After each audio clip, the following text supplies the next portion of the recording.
معزز سامعین، آج ہم اسلام کی ایک ایسی عظیم شخصیت کا تذکرہ کرنے جا رہے ہیں جن کی حیا کی مثالیں آسمانوں تک پہنچیں، جن کی سخاوت تاریخ انسانیت میں سنہری حروف سے لکھی گئی، جن کی عظمت کا اعتراف رسول اللہ صلی اللہ علیہ وسلم نے فرمایا، اور جن کے بارے میں نبی کریم صلی اللہ علیہ وسلم نے فرمایا، کیا میں اس شخص سے حیا نہ کروں جس سے فرشتے بھی حیا کرتے ہیں۔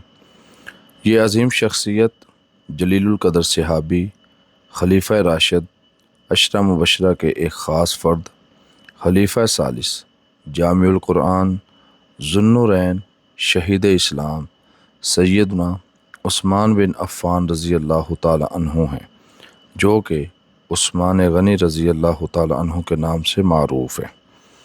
سیدنا عثمان غنی رضی اللہ تعالیٰ عنہ قریش کے معزز خاندان بنو امیہ میں پیدا ہوئے۔ آپ کے والد کا نام عفان بن ابی العاص بن امیہ بن عبد شمس ہے۔ آپ کا نسب عبد مناف پر جا کر رسول اللہ صلی اللہ علیہ وسلم کے نسب سے مل جاتا ہے۔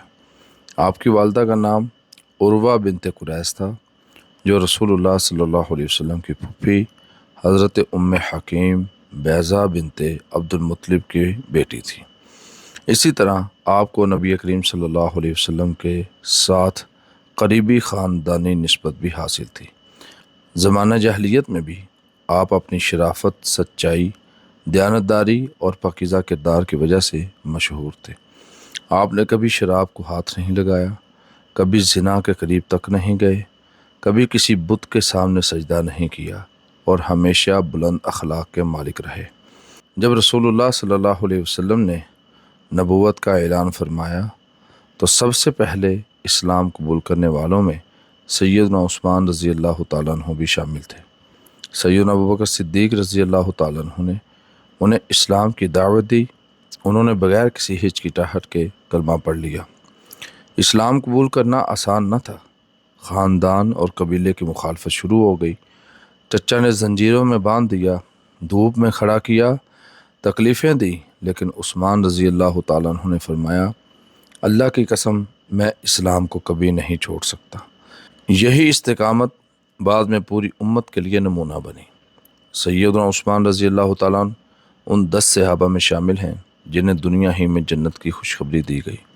رسول اللہ صلی اللہ علیہ وسلم نے فرمایا، ابوبکر جنتی ہیں، عمر جنتی ہیں، عثمان جنتی ہیں۔ رسول اللہ صلی اللہ علیہ وسلم نے اپنی صاحبزادی سیدہ رقیہ رضی اللہ تعالیٰ عنہ کا نکاح سیدنا عثمان رضی اللہ تعالیٰ عنہ سے فرمایا۔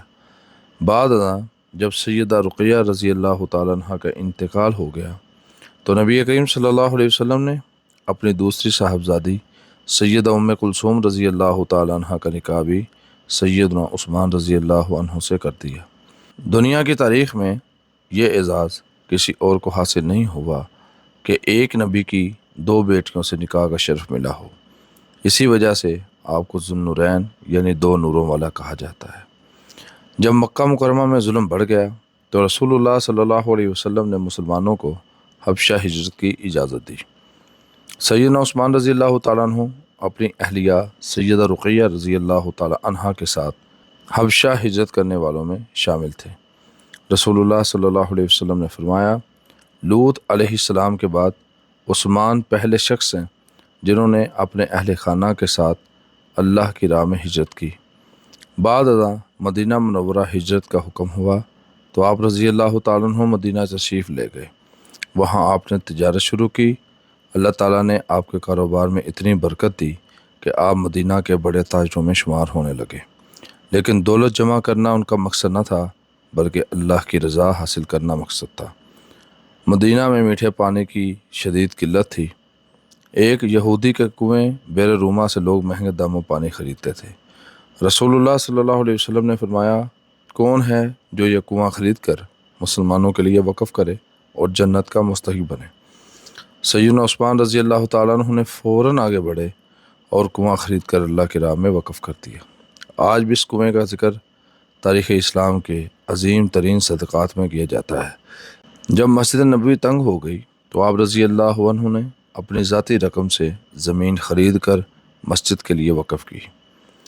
غزوہ بدر میں آپ اپنی اہلیہ سیدہ رقیہ رضی اللہ تعالیٰ عنہ کی بیماری کی وجہ سے شریک نہ ہو سکے، لیکن رسول اللہ صلی اللہ علیہ وسلم نے انہیں بدر کے مجاہدین کے برابر اجر کی بشارت سنائی اور مال غنیمت میں حصہ عطا فرمایا۔ غزوہ احد، خندق اور دیگر مارکوں میں آپ نے بھرپور شرکت کی۔ صلح حدیبیہ کے موقع پر رسول اللہ صلی اللہ علیہ وسلم نے آپ کو مکہ سفیر بنا کر بھیجا۔ جب افواہ پھیلی کہ عثمان رضی اللہ تعالیٰ عنہ کو شہید کر دیا گیا ہے تو رسول اللہ صلی اللہ علیہ وسلم نے درخت کے نیچے صحابہ سے بیعت لی۔ یہی بیعت تاریخ میں بیعت رضوان کے نام سے مشہور ہوئی۔ نبی علیہ السلام نے اپنا ایک ہاتھ دوسرے ہاتھ پر رکھ کر فرمایا، یہ عثمان کی طرف سے ہے۔ یہ عثمان رضی اللہ تعالیٰ عنہ کی عظمت کا بے مثال ثبوت ہے۔ غزوہ تبوک کے موقع پر مسلمانوں کو مالی مشکلات کا سامنا تھا۔ رسول اللہ صلی اللہ علیہ وسلم نے چندے کی اپیل کی۔ سیدنا عثمان رضی اللہ تعالیٰ عنہ نے 100 اونٹ، 300 گھوڑے اور ہزاروں دینار پیش کر دیے۔ نبی کریم صلی اللہ علیہ وسلم خوش ہو کر بار بار فرماتے رہے، آج کے بعد عثمان جو بھی عمل کرے انہیں نقصان نہیں پہنچائے گا۔ یہ خوشخبری کسی عام انسان کے لیے نہیں بلکہ ایک عظیم جلیل القدر صحابی کے لیے تھی۔ سیدنا عثمان رضی اللہ تعالیٰ عنہ کی سب سے نمایاں صفت حیا تھی۔ ایک مرتبہ رسول اللہ صلی اللہ علیہ وسلم آرام فرما رہے تھے۔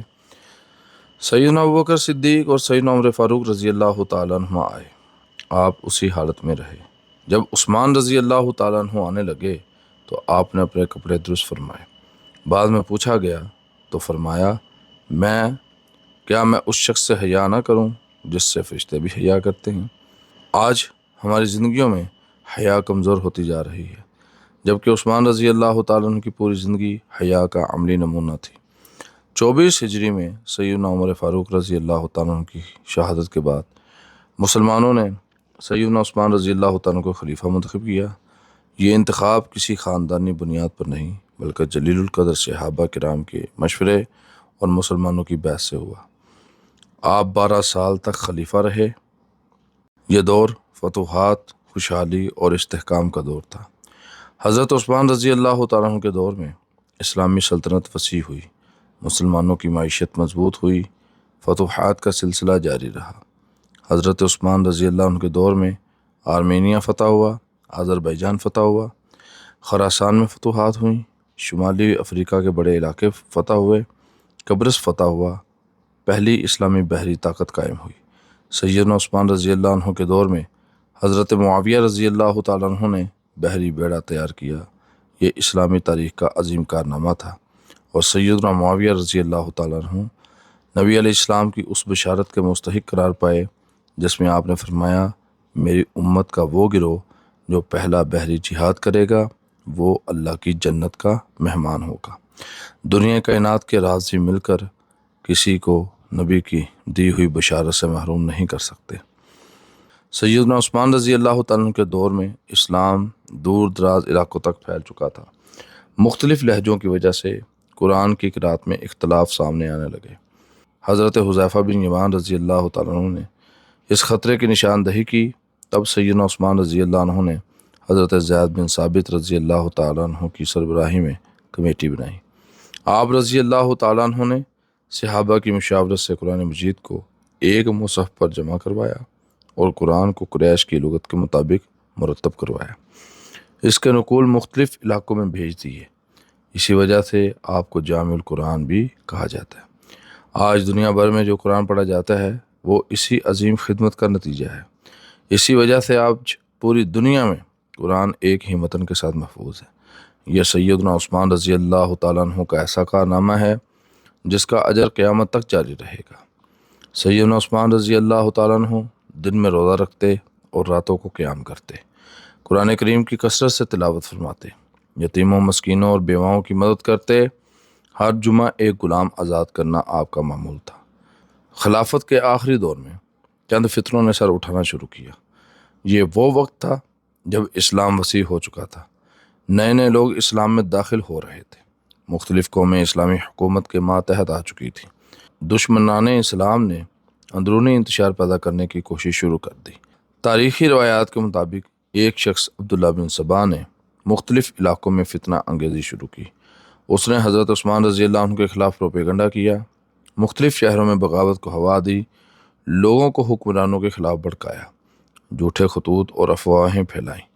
اس کا ذکر تاریخ طبری، البدایہ والنہایہ، الکامل فی التاریخ وغیرہ میں موجود ہے۔ اس کی سازش اس قدر گہری تھی کہ عام سادہ لوگ مسلمان بھی اس کا شکار ہو گئے۔ 350 یا 400 یا 450 بندوں کے قریب یہ کوفہ سے بندے لے کر اپنے ساتھ چلا اور سیدنا عثمان رضی اللہ عنہ کے اوپر اعتراضات کرنے کے لیے مدینہ پہنچے۔ یہ تمام کے تمام کوفی تھے، یہ وہی تھے جنہوں نے سیدنا عثمان کو شہید کیا اور پھر آگے چل کر خارجی بنے اور سیدنا علی رضی اللہ تعالیٰ عنہ کو شہید کیا، سیدنا حسن رضی اللہ عنہ کو شہید کیا اور سیدنا حسین رضی اللہ عنہ کو شہید کیا، اور اسلام کے اندر ایک ایسا فتنہ پیدا کیا کہ جس کا آج تک امت کو خمیازہ بھگتنا پڑ رہا ہے۔ ان باغیوں نے سیدنا عثمان رضی اللہ تعالیٰ عنہ پر مختلف اعتراضات کیے۔ پہلا اعتراض مثلا رشتہ داروں کو عہدے دینا، حالانکہ جن لوگوں کو آپ نے مقرر کیا ان میں اکثر باصلاحیت اور تجربہ کار تھے۔ مثال کے طور پر سیدنا معاویہ رضی اللہ عنہ حضرت عمر فاروق رضی اللہ عنہ کے دور سے ہی گورنر تھے۔ اسی طرح بیت المال کے بارے میں اعتراض کیا، یہ الزام بھی بے بنیاد ثابت ہوا۔ صحابہ کرام نے متعدد مواقع پر گواہی دی کہ حضرت عثمان رضی اللہ تعالیٰ عنہ امانت دار اور دیانت دار تھے۔ جب باغیوں نے مدینہ کا محاصرہ کیا، حضرت علی، حضرت طلحہ، حضرت زبیر، حضرت سعد بن ابی وقاص رضی اللہ تعالیٰ عنہ اجمعین سب نے سیدنا عثمان رضی اللہ تعالیٰ عنہ کی حمایت کی۔ حضرت علی رضی اللہ تعالیٰ عنہ نے اپنے بیٹوں حضرت حسن اور حسین رضی اللہ تعالیٰ عنہما کو سیدنا عثمان رضی اللہ عنہ کے گھر کی حفاظت پر مقرر کیا۔ یہ اس بات کی واضح دلیل ہے کہ اکابر صحابہ باغیوں کے ساتھ نہیں تھے۔ باغیوں نے تقریباً 40 دن تک سیدنا عثمان رضی اللہ عنہ کے گھر کا محاصرہ کیے رکھا، پانی کھانا تک بند کر دیا گیا۔ حضرت علی رضی اللہ تعالیٰ عنہ نے پانی پہنچانے کا انتظام کیا، لیکن ان باغیوں نے وہ ان تک پہنچنے نہ دیا۔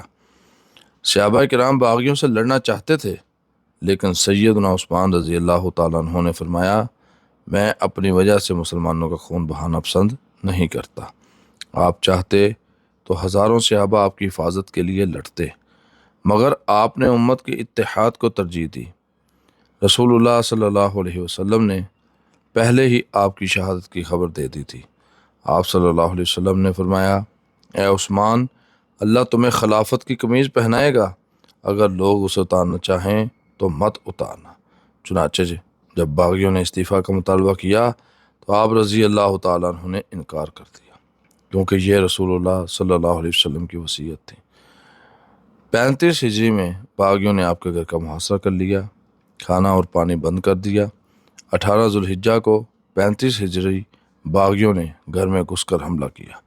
آخرکار باغیوں نے انتہائی ظلم کے ساتھ جمعہ کے دن حالت روزہ میں قرآن کریم کی تلاوت کرتے ہوئے آپ کو شہید کر دیا۔ اس وقت آپ کی عمر تقریباً 82 سال تھی۔ بعض روایات میں آتا ہے کہ شہادت کے وقت آپ رضی اللہ تعالیٰ عنہ قرآن کی تلاوت کر رہے تھے اور اس آیت کی تلاوت کر رہے تھے، فَسَيَكْفِيكَهُمُ اللَّهُ وَهُوَ السَّمِيعُ الْعَلِيمُ، بس ان قریب اللہ آپ کو ان کے مقابلے میں کافی ہو جائے گا اور وہ خوب سننے والا، خوب جاننے والا ہے۔ یہ تاریخ اسلام کی انتہائی دردناک شہادتوں میں سے ایک ہے۔ اہل سنت والجماعت کا عقیدہ ہے سیدنا عثمان رضی اللہ عنہ کے قاتل باغی تھے، ظالم تھے، گمراہ تھے، سخت گناہ گار تھے۔ امام ذاہبی رحمہ اللہ فرماتے ہیں، عثمان کے قاتل ملعون گروہ تھا۔ حضرت علی رضی اللہ عنہ نے فرمایا، میں اللہ کے سامنے عثمان کے خون سے برات کا اعلان کرتا ہوں۔ آپ قاتلین عثمان سے سخت ناراض تھے۔ سیدنا عثمان رضی اللہ عنہ کی شہادت کے بعد امت میں بڑا فتنہ پیدا ہوا، جنگ جمل پیش آئی، جنگ صفین پیش آئی، خوارج پیدا ہوئے۔ اس لیے علماء فرماتے ہیں اسلامی تاریخ کا پہلا بڑا فتنہ عثمان رضی اللہ عنہ کی شہادت سے شروع ہوا۔ سیدنا عثمان رضی اللہ عنہ کی سیرت ہمیں سکھاتی ہے، حیا ایمان کا حصہ ہے۔ اللہ کی راہ میں خرچ کرنے سے مال کم نہیں ہوتا۔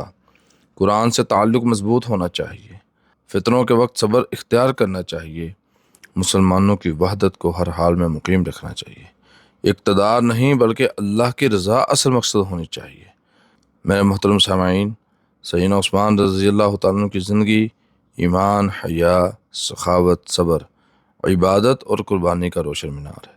آج امت مسلمہ اگر ان کے کردار سے سبق لے تو معاشرے کے بے شمار مسائل حل ہو سکتے ہیں۔ اللہ تعالیٰ ہمیں سیدنا عثمان غنی رضی اللہ تعالیٰ عنہ کی سیرت پر عمل کرنے کی توفیق عطا فرمائے، ان سے محبت نصیب فرمائے اور قیامت کے دن ان کی معیت عطا فرمائے۔ وآخر دعوانا الحمدللہ رب العالمین۔